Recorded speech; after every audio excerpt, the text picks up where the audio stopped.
시청자 여러분 안녕하십니까? 뉴스 현장 시작합니다. 이해훈 기획예산처 장관 후보자에 대한 인사청문회가 15시간 만에 종료됐습니다.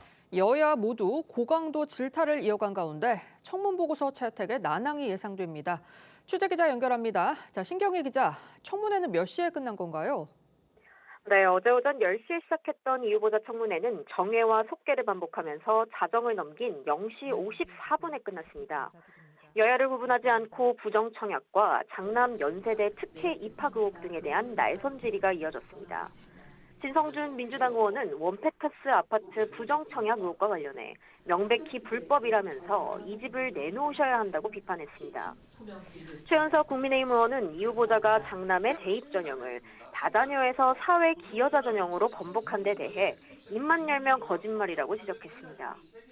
이 후보자는 아파트 포기 용의에 대해서 목소리를 높이며 예민한 모습을 보이기도 했고 아들 부부가 파경 위기였다면서 눈물로 해명했는데 영종도 투기와 토지 양도세 탈루 의혹 등엔 모두 사실이 아니라고 반박했습니다. 자, 여야 반응은 어떻습니까? 네, 일단 민주당도 우호적이지만은 않습니다. 진성준 의원은 불법 청약으로 당연히 취소되어야 할 아파트를 수사를 이유로 명쾌하게 포기하지 못한 답변은 유감이라고 SNS를 통해 밝혔습니다. 김한규 민주당 의원은 국민이 하시는 말씀을 잘 듣고 청문 보고서에 반영하겠다고 했습니다.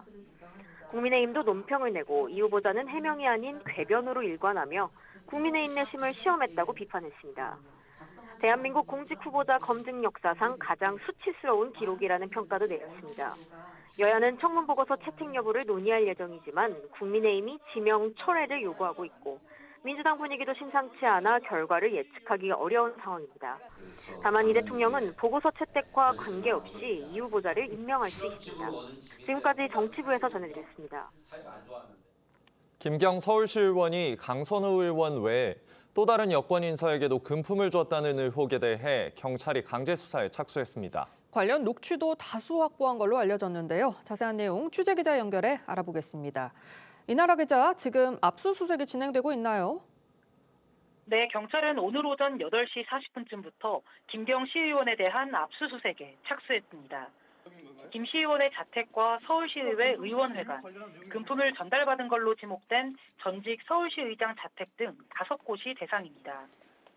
선거관리위원회가 김 시의원이 강선우 의원이 아닌 또 다른 여당 국회의원에게 공천원금을 전달하려고 했다는 신고를 받고 지난 19일 경찰에 이첩한 사건에 대해 강제 수사에 착수한 겁니다. 경찰은 서울시 의회로부터 제출받은 PC에서 김 시 의원의 음성이 담긴 녹취 120여 개를 확보했는데 여기엔 2023년 치러진 서울 강서구청장 보궐선거를 앞두고 김 시 의원이 출마를 위해 정치인들과 접촉하려 한 정황이 담겨 있는 걸로 전해졌습니다. 김 시 의원이 전직 시의회 관계자와 누구에게 금품을 전달할지 논의하는 내용의 녹취도 포함됐습니다. 녹취엔 민주당 현직 의원들의 이름이 거론되기도 했는데 경찰은 아직까지 전현직 국회의원 중 범죄 혐의자로 특정한 사람은 없다고 밝혔습니다. 김 시 의원은 지난 2022년 지방선거를 앞두고 강선우 의원에게 공천원금 1억 원을 건넸다가 돌려받은 혐의로도 조사를 받고 있는데 경찰은 지난 10일 해당 혐의에 대해 김 시 의원 자택 등에 대한 압수수색을 진행한 바 있습니다. 지금까지 사회부에서 전해드렸습니다. 리포트에서 보신 정치권 쟁점들 자세히 짚어봅니다. 성추윤 민주당 부대변인, 하민경 국민의힘 대변인 나오셨습니다. 안녕하십니까? 안녕하세요. 자, 이해훈 기획예산처 장관 후보자 인사청문회가 여야의 총공세 속에서 15시간 만에 끝났습니다. 어제 청문회는 이 후보자의 보좌관들에 대한 갑질 사과로 시작을 했는데요. 직접 들어보시죠. 이 머리에는 그게 이해가 되니? 너 뭐 IQ 한 자리야? 이름만 들어간 거는 아니야. 야! 내가 정말 널 죽였으면 좋겠다. 저의 성숙지 못한 언행으로 인해 상처받은 모든 분들께 진심으로 사과드립니다. 당신은 그러면 해당 발언에 문제의식을 느끼지 못했습니까? 아닙니다. 그러고 나서 바로 사과했습니다. 저는 사과를 했다고 생각했고 제 사과가 좀 전달이 되지 않았을까 했는데 자, 이 후보자 바로 사과했다고 말을 했지만 이 피해 인턴은 저희 TV조선과의 통화에서 사과하는 모습을 본 적이 없다고 했습니다. 이 때문에 위증 가능성도 좀 제기되고 있는 것 같습니다. 그렇습니다. 지금 사과를 했다라고 얘기를 했는데 처음에 이 녹취가 나왔을 때 이혜훈 후보자가 본인은 이렇게 얘기한 기억이 없다라고 얘기를 한 것들을 아마 국민들께서 기억하실 겁니다. 네. 그런데 이게 문제가 되니까 본인은 바로 사과를 했다라고 얘기하는 것조차 맞지가 않고요. 지금 국회 청문회장에서 후보자가 이렇게 위증을 한 것에 대해서는 상당히 중형이 내려집니다. 이거는 벌금형이 없는 징역 1년 이상의 10년 이하 징역형에 처해질 수 있는 그런 범죄라고 생각이 들고요. 이렇게 청문회장에 나와서 장관이 되겠다고 이렇게 하지도 않은 그런 사과를 했다라고 얘기하는 이런 이혜훈 후보자를 과연 왜 이재명 정부에서는 기획예산처 장관으로까지 자꾸 세우려고 하는가, 아마 국민들께서 더 분노하시지 않을까 생각합니다. 네, 이 후보자의 장남의 연세대 입학 과정과 아파트 부정 청약 의혹에 대해서도 여야를 가리지 않고 질타가 이어졌는데요. 직접 들어보시죠. 혼례를 올리고 곧바로 좀 문제가 생겼습니다. 두 사람의 관계가 깨어진 상황이라 최악으로 치달았습니다. 그래서 당시 저희는 그 혼례를 유지하기가 어렵다고 생각했습니다. 이게 상식적으로 납득이 가는 이 모습입니까 이게? 부정 청약을 했다는 생각이 1도 없습니다. 무슨 전형으로 입학했대요, 장남이? 그래서 자, 사회 기여자 전형으로 입학한 거 맞습니까? 네, 자, 후보자나 남편의 부모님들은 혹시 독립유공자입니까? 아닙니다. 아니면 후보자나 남편이 국가유공자입니까? 아닙니다. 그 장남의 여간이 할아버지가 있습니다. 훈장 받았던 게 우리나라의 국위를 선양했습니까? 시아버님이 우리나라의 국위를 선양한 사람입니까? 제가 만드는 규정이 아니고 학교가 만든 규정입니다. 네, 후보자 장남의 연세대 입학 과정이 논란을 낳자 이 후보자는 다자녀 전형이 아닌 사회기여자 전형에 그것도 국위선양자 지원 자격이라고 해명을 했습니다. 이 국민 정서상 입시는 워낙 민감한 문제인데다 또 시아버지의 훈장이 또 장남의 대학 입시에 또 활용이 됐고 또 아버지는 당시 그때 배우자는 연세대 교무처장이라고 나왔던 상태다 보니까 관련 해명 어떻게 보셨습니까? 일단 아무래도 사회기여자 전형이라는 게 국민들이 느끼시기에 되게 낯선 전형이잖아요. 네. 모르는 분들이 많기 때문에 이거에 좀 뭐가 있는 것 아닌가라는 의구심을 가질 수는 있는데, 근데 저희가 알기로 그 해당 학교에는 그 전형으로 그 김영삼 전 대통령의 손자도 같은 전형으로 합격을 한 걸로 알고 있습니다. 네. 그리고 그 시기에 몇 년 동안 그 전형을 하다가 이후에는 이제 또 운영을 하지 않는 것으로 알고 있고요. 만약에 운영되지 않던 제도였다 그러면 입시 비리로 얘기를 할 수 있는데 일단 운영이 되던 제도였고요.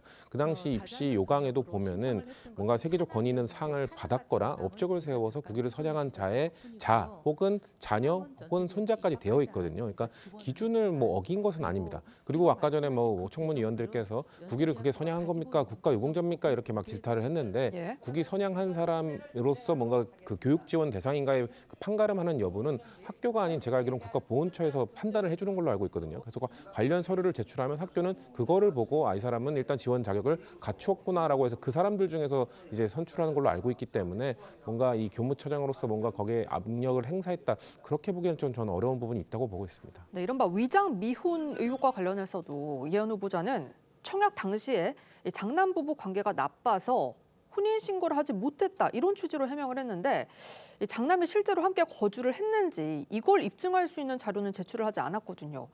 뭐 이례적으로 여야 모두에서 비판이 쏟아지고 있는데 어떻게 보십니까? 그렇습니다. 이런 인사청문회가 있었나 싶을 만큼 지금 이혜훈 후보자는 뭐 장남 부부가 사이가 안 좋아서 그때 혼인신고를 하지 못했다라고 얘기를 하는데 그것뿐만이 아닙니다. 사실은 장남이 그 당시에 세종시에서 일을 하고 있었습니다. 그럼에도 불구하고 본인의 부양가족으로 등록을 했다라는 그 해명에 대해서 뭐 세탁이나 이런 것들이 어려웠기 때문에 서울에 있는 집에 많이 거주를 했다라는 이런 해명을 했는데 국민들을 의롱하는 정말 그런 처사라고 생각이 들고요. 그리고 그렇다라고 한다면 정말 장남이 그 당시에 같이 살았다, 부양가족으로 등록을 할 만큼 그렇게 살았다라고 한다면 그런 자료를 제출하면 될 텐데 그런 자료는 또한 하나도 제출하고 있지 않습니다. 이렇게 이혜훈 후보자가 계속해서 거짓말로 일관을 하다 보니까 이 모든 것들이 다 믿어지지 않고요. 당시에 뭐 부정청약에 대한 생각이 1도 없었다라고 하는데 이런 거야말로 바로 부정 청약입니다. 이것도 또한 형사처벌을 받게 되는데요. 이런 후보자가 장관이 된다라고 한다면 이 장관은 계속 수사를 받게 될 것이고요. 아마 처벌을 받는 그런 장관이 되지 않을까 싶은데요. 이재명 정부에서 이제라도 지명 철회를 해야 될 것 같다라는 생각이 듭니다. 네, 청문 보고서 채택이 쉽지 않아 보이는데 야당은 강경한 것 같고요. 민주당에서는 어떤 선택을 하실까요? 어제 인사청문회를 보셨던 분들은 다 느끼셨겠지만 여당 위원들, 민주당 위원들도 상당히 질타를 많이 네. 했고 날카로운 질문들도 많이 했습니다. 네. 네. 아마 위원들이 보통 저 해명이 좀 납득이 되면은 이 정도로 해명이 됐습니다라고 할 텐데 제가 봤던 인사청문 내용 중에서는 어느 정도 해명됐다고 평가를 해주는 위원들이 여당에서도 없었습니다. 그렇기 때문에 아마 쉽지 않을 것이다. 아마 인사청문회 하라는 목적에는 그런 도덕성 검증도 있었습니다만 이재명 대통령이 왜 결이 다른, 왜 보수 진영의 인사를 임명했느냐에 대한 그런 정책적 질의도 분명히 있을 거라고 저희는 예상을 했고 예. 그런 것도 일부 이루어졌거든요. 근데 그런 것들은 잘 대답을 하셨어요. 근데 아무리 능력이 뛰어나다 하더라도 도덕성 결함이 있는 분들을 임명하기는 어려울 겁니다. 저희가 뭐 아무리 뛰어난 운동선수라 하더라도 과거에 학폭 경력이 있으면 국가대표로 선발을 못하도록 막아놓은 것처럼 이번에도 좀 비슷할 거라고 봅니다. 아마 지금 민주당 소속의 위원들도 아마 이 부적격 보고서에 의견을 낼 가능성도 좀 매우 높다고 보고요. 네. 아마 청문위원들이 다시 모여서 회의를 해서 적격 보고서를 낼 건지 부적격 보고서를 낼 건지 이제 회의를 하도록 되어 있지 않습니까? 예. 저는 민주당 위원들도 여기에서는 적격 보고서 의견을 내는 사람이 많지 않을 거라고 생각합니다. 자, 이 대통령 신년 기자회견에서 어떻게 할지 아직 결정을 못했다고 했는데 어제 청문회를 보고 나서 고심이 좀 깊어질 것 같기도 합니다. 어떻게 보세요? 그러니까 이재명 대통령이 왜 이렇게 이 이해운 후보자에 대해서 이렇게 고집을 세울까 이런 의구심이 듭니다. 지금 이제 말씀하신 것처럼 대변인이 말씀하신 것처럼 민주당에서도 이해운 후보자에 대한 인사청문회를 보고 나서 이거를 적격 의견으로 낼 수 있을까 하는 것이 모든 국민의 그런 눈높이입니다. 그럼에도 불구하고 이재명 대통령이 임명을 강행한다면 이런 부분에 대한 책임은 이재명 대통령이 지어야 될 것이라고 생각이 들고요. 이재명 정부의 도덕성이라든지 이 정도의 문제 있는 후보자를 장관으로 세우는 것에 이재명 정부는 아무런 거리낌이 없다. 이런 시그널을 아마 국민에게 주게 될 것이다. 이런 생각이 들어서요. 참 안타깝다라는 생각이 듭니다. 네, 조국혁신당과의 합당을 제안한 민주당 후폭풍도 짚어보겠습니다. 정청래 대표가 기습적으로 조국혁신당과의 합당을 제안한 뒤 당내 파열음이 이어지고 있습니다. 민주당 최고위원 3명은 당 회의에도 불참한 채 기자회견을 했는데요. 정청래 대표 입장과 함께 직접 보시죠. 제대로 된 통합을 위해서라도 정청래식 독단은 이제 끝나야 합니다. 그 결단에 이르기까지 최고위 논의도 당원 의견 수렴도 없었습니다. 당 대표의 공식 사과를 요구합니다. 독선적 당 운영에 대한 재발 방지 대책을 요구합니다. 사전에 충분히 공유해드리지 못한 부분에 대해서는 송구스럽습니다. 그런데 이 부분은 당대표가 먼저 제안을 하지 않고서는 지방선거 전에 시간상 불가능할지도 모르겠다 하는 생각으로 꼭 가야 할 길이라고 저는 생각합니다. 네, 보시다시피 당내 반발이 좀 있는 것 같은데 어떻게 보시고 계십니까? 전 불가피한 반발이었다고 보고요. 일단 뭐 통합에 대해서 반대하는 분들은 없을 겁니다. 아까 최고위원 3분의 그 기자회견에서도 제대로 된 통합을 위해서는 당대표가 사과해야 된다. 그러니까 통합을 반대하는 건 아닙니다. 근데 네. 왜 지금 해야 되는 것이냐. 아마 시기적 문제는 이런 것 같아요. 가장 최근에 이제 검찰개혁과 관련돼서 정부안이 나왔을 때 이 조국혁신당 위원들이 상당히 강하게 비판을 했었거든요. 그것 때문에 사실 민주당을 지지하는 분들의 이런 마음들이 상처를 좀 많이 받은 상황입니다. 조국혁신당이 지금 정부안을 내놓은 거에 대해서 저렇게까지 공격을 해도 되는 거냐라는 볼멘 소리가 계속 나오고 있는 상황이었는데 이 시기에 합당을 제안한다. 뭔가 너무 건너가는 과정 없이 바로 합당 얘기를 해버렸다라는 느낌을 지울 수가 없거든요. 근데 아까 영상에는 나오지 않았습니다만 정청래 대표가 사과를 감수하고 한 거다라고 했어요. 그렇기 네. 때문에 최고위원들이 사과를 요구했기 때문에 사과를 진정성 있게 하시고 그 이후에라도 좀 설득하기 위한 과정들을 보여야 된다고 생각하고요.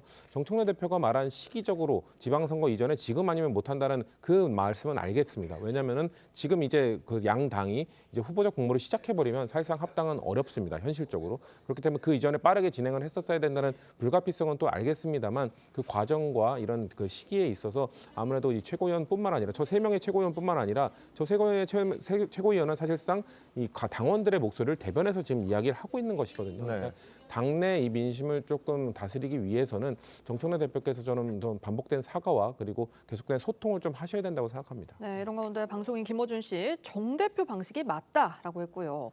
정 대표와 가까운 지도부 의원들도 엄호에 나서고 있습니다. 지금 뭐 합당 문제로 당 내용이 최고조에 달할 거다 이런 전망이 있는데 외부에서 보시기엔 어떠신가요?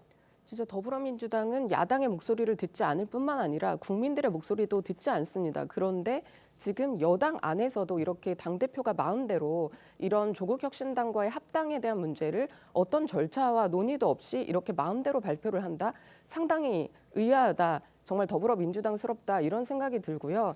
지금 현재 지방선거를 앞두고 있습니다. 그런데 여당은 몸집이 엄청나게 크고요.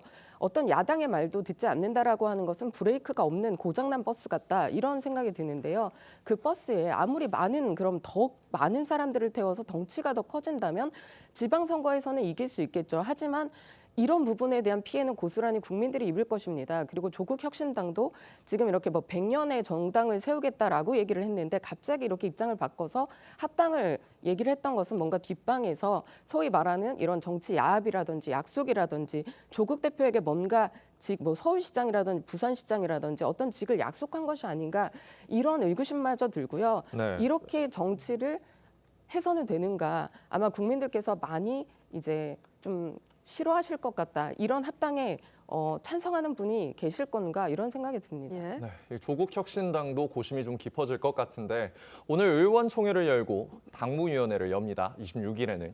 조국 대표는 아직까지 결혼 이야기가 나올 단계는 아니라면서 이렇게 말을 아꼈는데 오늘 어떤 이야기가 나올 거라고 좀 보시고 계십니까? 글쎄요, 조국혁신당에서도 통합에 반대하는 목소리가 적극적으로 나올 거라고 보지는 않습니다만 네. 아마 지방선거 이전에 해야 되느냐에 대한 반대 목소리가 나올 가능성도 있다고 생각합니다. 왜냐하면 조국혁신당과 저희 민주당은 지금 특히나 호남 지역에서 상당히 경쟁을 하고 있고 네. 호남 지역 조국혁신당 출마 예정자들은 대부분 민주당에서 활동하던 분들인 경우가 많습니다. 그분들이 어떻게 보면 당을 바꿔서면 가면서까지 뭔가 출마를 결심하고 이미 뛰고 있는 상황인데 지금 합당을 해버리면 사실상 출마를 못하게 될 가능성도 매우 높아지거든요. 그런 부분 때문에 조국혁신당에서 시기적인 문제 이거에 대해서 반대 목소리도 나올 수 있고 만약에 조국혁신당이 그래서 지금은 우리 못한다라는 반대 목소리가 나오면 민주당의 내용은 또 격해질 가능성도 있습니다. 예. 이것 봐라. 조국혁신당은 생각도 없는데 당대표가 뭔가 이 의견 수렴 없이 제안을 하면서 우리 당의 꼴만 좀 무서워지지 않았느냐 이런 얘기가 나올 수 있기 때문에 아마 이 이후에 혹폭풍도 저는 또 커질 수도 있다고 보고요. 만약에 오케이 그래 합당하자라고 해도 실무적인 문제가 너무 많습니다. 네. 가장 하나만 말씀드리면 당직자가 정당법으로 그 명수가 정해져 있거든요. 민주당은 이미 꽉 차 있습니다. 근데 합쳐버리게 되면 민주당의 당직자 일부가 일자리를 잃게 되는 것이기 때문에 그런 실무적인 부분도 상당히 어려울 거라고 저는 보고 있습니다. 네. 네, 다음은 공천헌금 의혹 속보 짚어보겠습니다. 경찰이 김경 서울시의원의 추가 공천헌금 의혹과 관련해 오늘 오전 압수수색에 나섰습니다. 김경 시의원의 주거지, 서울시의회 의원회관 등 5곳에 대해서 순차적으로 압수수색에 나섰는데 이게 구체적으로 뭘 밝히기 위한 건가요? 지금 의혹이 하나씩 이제 당기고 나니까 계속 줄줄이 이어나가고 있는데요. 지금 2022년에 지방선거할 때 그 강선 의원에게 1억을 건네줬다 이런 의혹에 이어서 네. 그 다음 해에 있었던 그 강서구청장 선거에서 본인이 보궐선거에 나가고 싶다 이래서 여러 명의 의원에게 돈을 건네주는 그런 내용에 대한 녹취가 지금 나와 있는 그런 상황이고요. 나중에는 또 강서구청장이 안 될 것 같은가 영등포 구청장으로 이제 본인이 바꿔서 나가겠다라고 하면서 지금 이제 국무총리 김민석 국무총리까지 이렇게 손을 뻗쳤다 이런 얘기들이 상당히 많았잖아요. 지금 의혹이 끝이 없습니다. 그런데 문제는 이제 김경시 의원이 이렇게 문제가 나자마자 미국으로 이제 유유히 갔었고요. 그 당시에 디지털 정보 같은 것은 모두 다 삭제를 했습니다. 텔레그램도 새로 가입을 했고 카카오톡도 그렇습니다. 그리고 와서 제출했다라는 압수수색으로 제출했다라는 것에 디스크가 없는 컴퓨터가 있었고요. 그럼에도 불구하고 발견된 것이 이 정도입니다. 그런데 경찰이 지금 다시 압수수색을 했다라고 하는데 이미 했던 압수수색에서 더 이상의 어떤 것을 건질 수 있을까 이런 생각이 들고요. 그렇기 때문에 이 부분은 한꺼번에 수사를 해야 된다. 특검이 반드시 필요하다. 저희가 민주당에서 지금 암시장처럼 시의원은 1억, 구청장은 얼마 이렇게 무슨 메뉴판을 갖다 놓고 지금 이렇게 선거를 치르고 있느냐 이렇게 국민 의혹이 커지고 있는데 왜 민주당은 그런 특검하지 않고 버티고 있느냐 이렇게 버티고 있고 그리고 또 거부하고 있고 침묵이야말로 긍정하는 것이다라고 저희는 생각이 들기 때문에요. 이 부분은 반드시 민주당에서 먼저 나서서 특검을 해야 된다라고 해야 될 일이 아닌가 싶습니다. 네, 경찰은 김시 의원의 전 정책지원관이 사용하던 PC를 이미 제출받았고 이 저장된 녹취를 확보했습니다. 저희 TV조선의 단독 보도에 의하면 녹취에는 강서구청장 보궐선거 공천에서 영향력 있는 민주당 의원이 김경시 의원을 지원하기로 했었는데 이 강선우 의원이 방해했다는 내용이 들어있습니다. 좀 어떻게 보셨습니까? 이건 또 되게 새로운 내용이죠. 왜냐하면 우리가 지금까지 다뤘던 내용들은 22년 지방선거 공천에서 부적격자였던 김경시 의원을 강선우 의원이 적극적으로 공관위원회 회의에서 얘기를 해서 공천을 줬다고 했는데 네, 또 맞습니다. 23년 이 강서구청장 보궐선거에서는 오히려 반대로 되는 걸 좀 막았다라고 하는 거잖아요. 네. 근데 그게 문제가 아닙니다. 일단 강선우 의원은 22년 공천과 관련된 거기에서 이제 뇌물죄 혐의를 받고 있는 거고 추가적으로 지금 A 의원이라고 하는 사람이 정말 돈을 받고 공천에 영향력을 행사했다면 이것 역시 뇌물죄로도 이어질 수 있는 것이거든요. 물론 이게 정치자금법으로 될지 뇌물죄로 될지는 알 수 없고 또 그 영향력이 있다고 하는 A 의원이 정말 실제로 영향력을 행사했는지. 근데 23년에는 결국 그 김경시 의원이 공천이 안 됐잖아요. 네. 다른 분이 됐기 때문에 이 미수에 그친 것이기 때문에 이것을 정말 영향력 행사로 뇌물죄로 갈 수 있을지는 알 수 없습니다만 일단 지금 나와 있는 녹취만으로 봤을 때는 뭔가 다수의 민주당 그 관계자들이 또 연루가 되어 있다고 보여줄 수 있기 때문에 민주당으로서는 이거에 대해서 좀 곤란한 상황이다라는 말씀드리겠습니다. 네, 다음 소식입니다. 이해찬 민주평화통일자문회 수석 부의장이 베트남 출장 도중에 건강이 급격히 악화돼 위독한 상태로 전해졌습니다. 지금 상태는 어떻게 좀 알려졌나요? 아직까지 뭐 그 이후에 심근경색 판단받고 스텐트 시술 받은 이후에는 얘기가 나오지 않고 있는데요. 네. 일단 대통령께서 조정식 의원을 특보로 또 바로 보내셨고 지금 알기로는 민주당 의원들도 다수가 지금 개별적으로 지금 베트남으로 가고 있는 걸로 알고 네. 있습니다. 그런 걸로 봤을 때 지금 수석 부의장님의 상태가 그렇게 호전되고 있는 건 아니지 않은가라는 예측은 해볼 수 있을 것 같은데요. 부디 좀 회복을 하셔서 한국으로 돌아오실 수 있기를 바란다라는 게 민주당 지금 당원들의 일관된 마음입니다. 이해찬 수석 부의장을 향한 이 건강 이상설은 계속 제기돼 왔었는데요. 2018년 이해찬 수석 부의장의 목소리 직접 들어보시죠. 예, 건강에는 뭐 이상이 없고요. 찌라시에 그런 게 자꾸 몇 번 나는 바람에 이제 그 얘기가 됐던 건데 뭐 그렇다고 제가 뭐 아주 강철매는 아닙니다. 푸틴 같은 그런 사람은 아니고 그냥 적당한 건강을 유지하면서.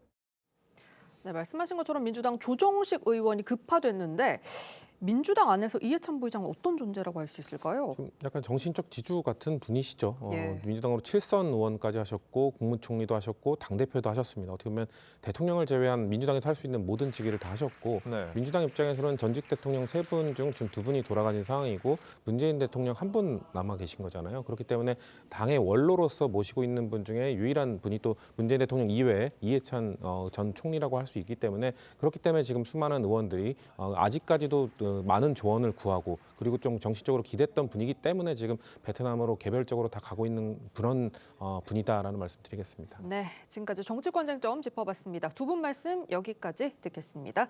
감사합니다. 감사합니다.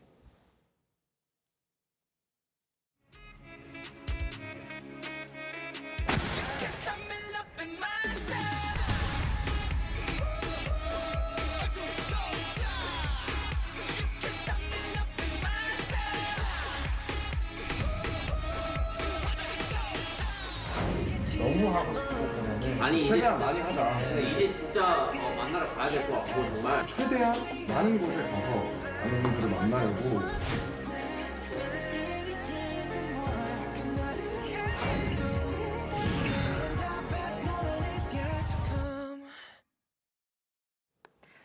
자, 주말을 달구고 있는 사건 사고 짚어봅니다. 안진용 문화일보 문화부 기자 나오셨습니다. 안녕하세요. 안녕하십니까? 안녕하세요. 자, 첫 소식, 세계적인 그룹 방탄소년단 소식입니다. 3년 9개월 만에 멤버 전원이 함께 복귀를 앞두고 있는데요. 이 3월 컴백 공연을 광화문 광장에서 열기로 하면서 정말 어마어마한 인파가 몰릴 걸로 예상이 됐는데 벌써부터 대책 마련에 나섰다고요? 네, 안전대책을 강구하기 위해서 서울경찰청이 소속사 하이브 측에 회의를 요청했습니다. 네. 자, 이날 3월 21일 광화문 광장에서 약 18,000명 정도가 모이는 공연을 예상하고 있는데 중요한 건 무료라는 겁니다. 네. 게다가 약 4년 만에 복귀하면서 그들을 처음으로 볼 수 있는 자리니까 실질적으로 약 20만 명의 인파가 모일 것으로 예상이 되는데 수용 인원의 10배가 넘는 수준이죠. 예. 자, 게다가 이 공연 전날부터 이미 밤샘을 하면서 기다리는 팬들이 많을 것으로 예상돼 관련된 안전대책 강구가 필수적인 상황입니다. 네. 그런데 벌써부터 또 이런 소식이 들립니다. 이 광화문 주변에 숙박업소 가격이 2배 가까이 올랐다는 이야기인데 최근에 대통령의 질타에도 이런 현상이 계속 발생하는 것 같습니다. 네, 맞습니다. 사실 이 수요를 충족하기 쉽지 않기 때문에 이런 일이 불거지고 있는데 네. 이 광화문 인근 한 대형 호텔 같은 경우는요. 곧바로 매진을 기록을 했고요. 그리고 근처 한 500m가량 떨어진 호텔 같은 경우도 갑작스럽게 호텔 방값이 2배 가까이 치솟고 있다는 거죠. 자, 예를 들어서 말씀드리면 3월 20일에서 20일 사이에는 최저 숙박비가 1박에 54만 원인데 그 다음 주만 해도 1박이 23만 원이라는 거죠. 2배 이상 뛰어 올랐는데 호텔 측은 이게 수요 증가에 따른 탄력적인 요금제 적용일 뿐 부당한 요금 인상은 아니라는 입장을 취하고 있습니다. 네, 이번 공연과 함께 BTS가 정규 5집 아리랑을 발매하고요. 완전체 활동에 돌입을 하는데 벌써부터 선 주문량이 400만 장을 돌파했다는데 이게 어느 정도 규모일까요? 선 주문량이라면 일종의 예매입니다. 네. 아직도 실물 앨범이 나오지 않았는데 400만 명이 넘는 사람이 이 앨범을 사겠다고 주문을 넣은 거죠. 네. 앞서 4년 전에 발매했던 앨범의 선 주문량이 342만 장이었으니까 60만 장이 넘었죠. 네. 앞선 앨범의 최종 판매량이 약 500만 장이었거든요. 대한민국 국민 10명 중에 1명은 이 앨범을 갖고 있다. 이런 산술적 계산이 가능한데 이번엔 컴백 효과까지 합쳐지면서 그 수치를 뛰어넘을 것으로 예상이 되는 상황입니다. 네, 다음 소식입니다. 이 매니저 갑질에 불법 의료 시술 등 의혹으로 방송 활동을 중단한 박나래 씨의 근황이 포착됐다고 하는데요. 포착된 장소가 뜻밖의 또 막걸리 제조 학원이라면서요. 네, 맞습니다. 지난 21일이었어요. 서울의 한 막걸리 제조 학원에서 박나래 씨의 모습이 포착이 됐습니다. 지금 네. 사진 보시는 것처럼 마스크를 쓰고 있고요. 네. 양털 코트를 거치고 있습니다. 수업이 있어서 왔다. 곧 시작해서 바로 들어가야 된다고 얘기를 했는데 여기 오게 된 이유에 대해서는 뭐라도 해야죠라는 답변을 내놨다는 거죠. 하지만 최근에 이제 박나래 씨를 둘러싼 여러 가지 논란들이 술자리에서 불거졌다는 주장이 나온 상황 속에서 다시금 이런 주류 제조 학원에 다니는 것에 대해서 따가운 시선도 이어지고 있습니다. 네, 그런데 앞서 사진에서 보신 것처럼 박나래 씨가 막걸리 학원에 한 남성과 동행을 했는데 이 남성이 누군지 관심이 쏠리고 있어요. 네, 왜냐면은 전 매니저와의 싸움이기 때문에 현재는 매니저가 없는 게 아니냐라고 생각하시는데 그렇지는 네. 않습니다. 지난해 전 매니저와 싸움이 불거진 이후에 앞서 박나래 씨가 다른 소속사에 있었을 때 함께 일했던 남성 매니저가 일을 도와주고 있습니다. 그 매니저가 동행한 것이 포착이 되면서 이 매니저에 대해서 신상에 대한 공분이 커졌는데 사실 그렇지 않고 현재 매니지먼트 일을 봐주고 있는 남성입니다. 네, 이런 상황에서 박나래 씨에게 불법 의료 시술을 했다는 의혹을 받는 이 이른바 주사 이모도 직접 입장을 밝혔다고 하는데요. 법적 대응까지 시사했다고 하면서요. 네, 맞습니다. 오랫동안 침묵을 지키다가 23일 자신의 SNS를 통해서 직접 입장을 냈는데 네. 이 주사이모라는 키워드로 자꾸 자신이 공개되다 보니까는 오히려 부정적 여론이 형성되고 있다는 거죠. 그리고 사건의 진실은 이렇게 언론을 통해서가 아니라 수사관, 제가 성실히 임한 진술, 객관적인 수사 결과로만 밝혀질 사안이다라고 얘기를 했고요. 자, 그러면서 일부 유튜버나 소셜 미디어 중에서 주사 이모라는 키워드를 점차 강조하고 있는데 이와 관련해서 통신비밀법 또 정보통신망법에 저촉될 수 있다라는 취지의 의견을 내놨거든요. 결과적으로 이러한 주장이 거듭되면 법적 대응까지 하겠다는 의지로 풀이가 됩니다. 네, 다음은 군 복무 중인 가수 겸 배우 차은우 씨를 둘러싼 논란입니다. 이 탈세 의혹에 휩싸였는데 이게 소득이 아니고 세금만 200억 원이 거론되고 있어요. 네, 맞습니다. 지난해 봄부터 국세청에서 관련 조사를 진행을 했고요. 최근 차은우 씨 측에 200억 원의 세금 추징을 전한 것으로 확인이 됐습니다. 자, 어떤 부분이냐면요. 차은우 씨가 본인이 직접 돈을 받을 경우에는 개인이니까 소득세가 약 45%가 있죠. 네. 모친이 운영하는 법인을 통해서 받는 일부 내용이 있었다는 겁니다. 이런 경우에는 법인 세율이 적용돼서 약 세금을 20%포인트 이상 아낄 수 있다는 거죠. 하지만 실질적으로 이 모친이 운영하는 법인이 어떠한 일을 했던 건 아니었기 때문에 국세청 입장에서는 이건 유령회사, 일종의 페이퍼 컴퍼니로 보고 있다는 겁니다. 네, 그 해당 법인의 주소지가 또 이 강화도의 장어집으로 밝혀지면서 논란이 좀 커지는 모양새인데요.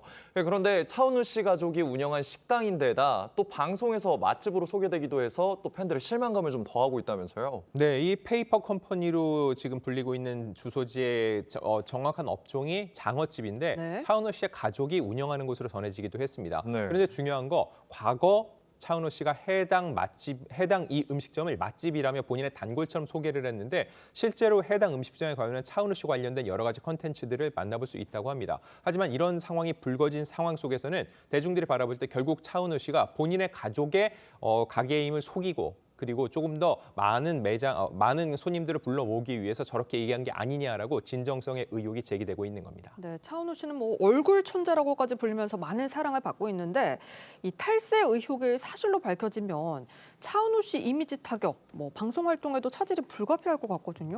네, 그럴 수밖에 없죠. 왜냐하면 200억이면 역대 연예인 관련된 이 탈세 의혹 중에서 최고액이라고 볼 수 있는데 네. 일단 차은우 씨 쪽에서는 과세전 적부 심사를 넣었으니까 이게 더 깎일 가능성은 남아 있습니다. 하지만 최종적으로 거액의 이런 탈세가 인정이 된다면 차은우 씨의 이미지에 크게 손상이 갈 수밖에 없고요. 지난해 에이펙 정상회의에서는 또 만찬 사회까지 맡았었기 때문에 차은우 씨에 대한 실망감이 더욱더 증폭되는 상황입니다. 네, 다음은 분위기를 바꿔서 피겨여왕 김연아 선수 얘기 짚어보겠습니다.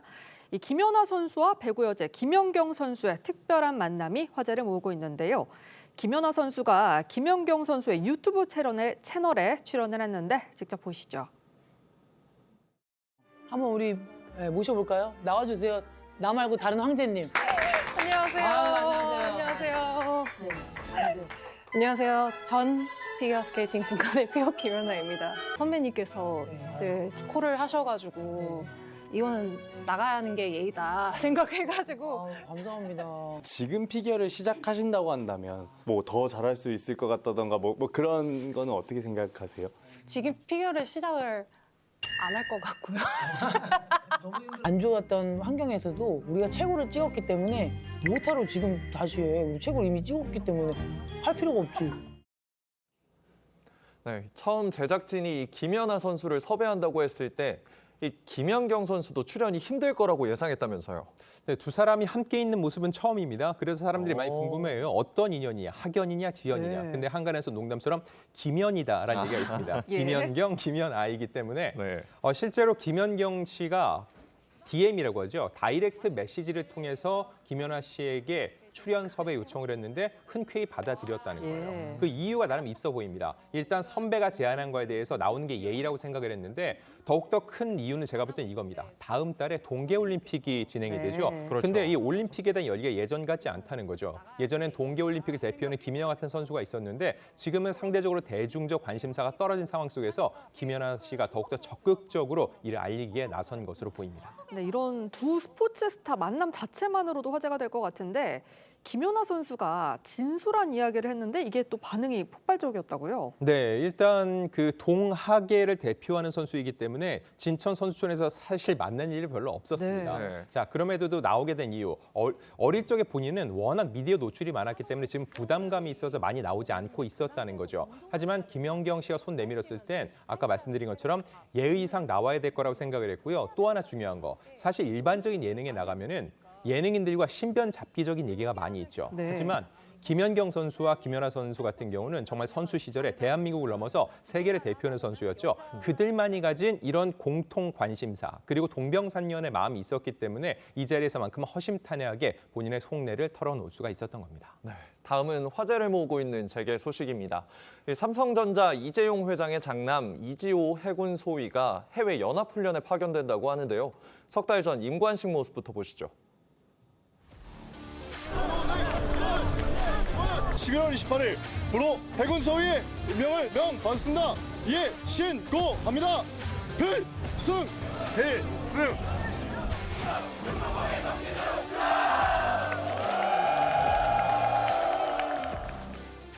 자, 이재용 회장의 장남 이지호 소위 임관이 엊그제 같은데 다음 달 첫 해외 파병을 간다고요? 네, 아마도 대한민국 역사상 가장 유명한 소위가 아닐까 싶은데 네. 다음 달 2월에 태국에서 열리는 다국적 연합훈련 코브라 골드 2026에 파견될 예정입니다. 자, 이 훈련 같은 경우는요. 해군 및 해병대 국내에서만 300여 명 넘게 파견이 되고요. 이 소위는 통역 장교로서 다국적군 지휘부 간 의사소통을 지원하는 역할을 맡게 됩니다. 예. 네. 코브라 골드 어떤 훈련인지 저희가 영상을 좀 찾아봤습니다. 자, 보시게 되면 2023년 훈련 당시 모습인데요.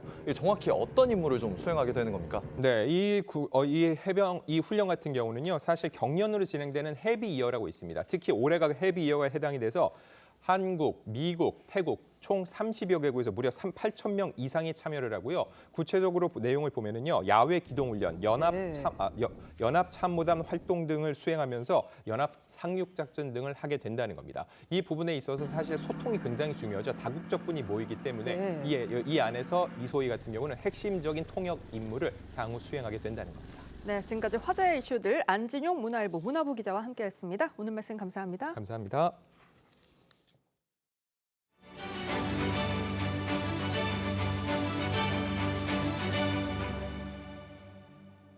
살을 내는 추위는 주말까지 이어지고 있습니다. 영하 15도까지 내려가는 데다 바람도 강해 체감 온도는 더욱 낮게 느껴질 텐데요.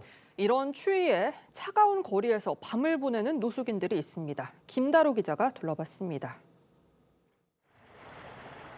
시냇물이 얼어붙은 영하 10도의 한겨울밤. 가방을 메고 든 사람들이 돌다리를 건넙니다.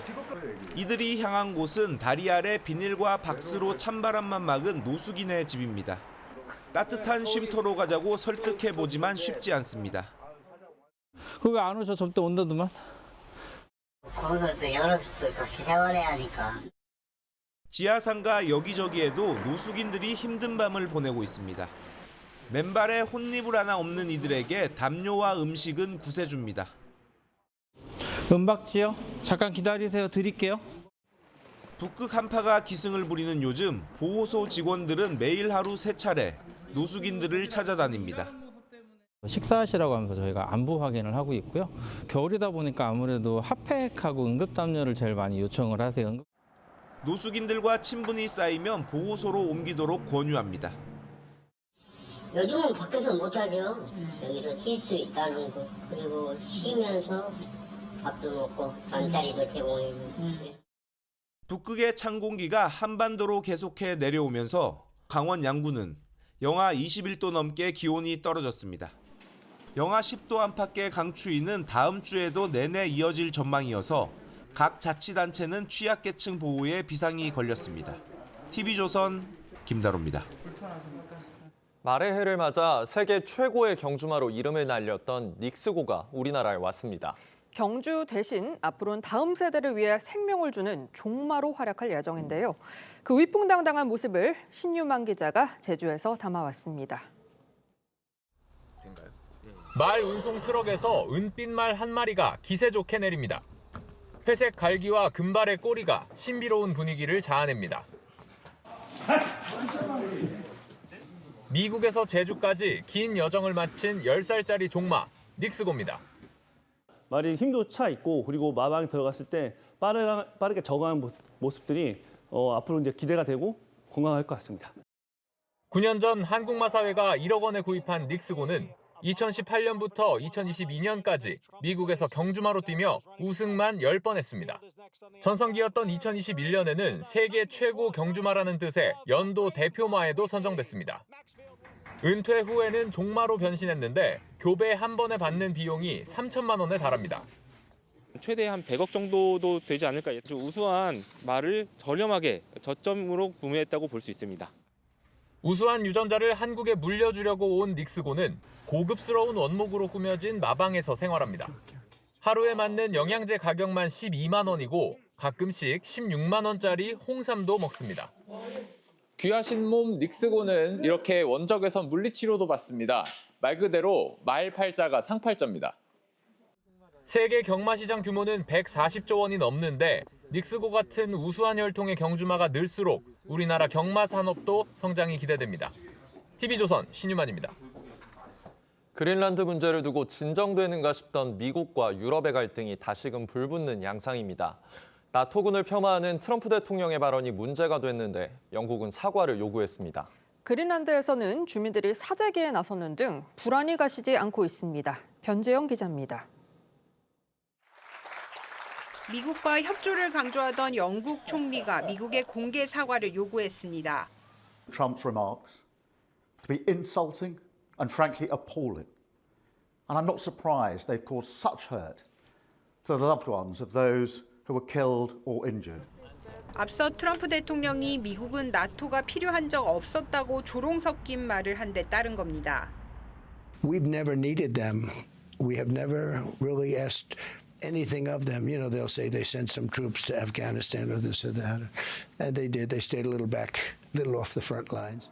아프간 전쟁에서 미군이 가장 많은 2,400명의 전사자를 냈지만 나토군도 1,000명 이상 사망했습니다. 특히 영국은 수년에 걸쳐 아프가니스탄에 15만 명을 파병했고 미국 다음으로 많은 병사를 잃었습니다. 피를 흘린 우방을 안보 무임 승차자로 몰아간다는 유럽 내 반발이 커지는 가운데 독일과 이탈리아는 여구의 위협에 대응해 다자 중심의 안보 협력에 힘쓰기로 했다고 발표하는 등 긴장감이 커지고 있습니다. 그린란드 정부는 주민들에게 닷새분의 식량을 비축하라고 권고했습니다. Prepared for that. But tea and coffee, very important. 이 때문에 비상 상황에 대비해 생필품 사재기를 하는 현지 주민들도 늘고 있습니다. TV조선 변재영입니다.